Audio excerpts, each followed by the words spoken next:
అటు రాష్ట్రపతి ముర్ము ప్రధాని మోదీ ఘటనపై తీవ్ర దిగ్భ్రాంతి వ్యక్తం చేశారు.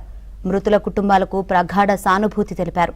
మృతుల కుటుంబాలకు 2 లక్షల రూపాయల చొప్పున, గాయపడిన వారికి 50,000 రూపాయల చొప్పున ఎక్స్గ్రేషియో ప్రకటించారు.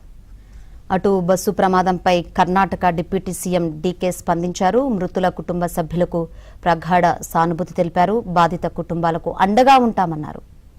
హైదరాబాద్ నుంచి నైట్ 10:30కి బయలుదేరాము. అందరం నిద్రలోనే ఉన్నాము. పెద్ద సౌండ్ వచ్చింది. తర్వాత మేము టైర్ ఏమైనా ప్యాచర్ అయింది అనుకున్నాము. తర్వాత చూస్తే ఫుల్ పొగ వచ్చేసిందండి. తర్వాత ఇమీడియట్గా ఫైర్ అయ్యాయి. ఫుల్ మంటలు వచ్చేసాయి. ఇంకా మాకు అర్థం కాలేదు.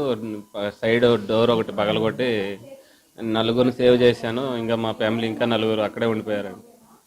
చాలా ఇబ్బందిగా ఉందండి. కావేరీ ట్రావెల్స్లో వస్తున్నాం. హైదరాబాద్ నుంచి బెంగళూరు వెళ్తున్నాం. కర్నూలు నుంచి ఒక 20 కిలోమీటర్స్.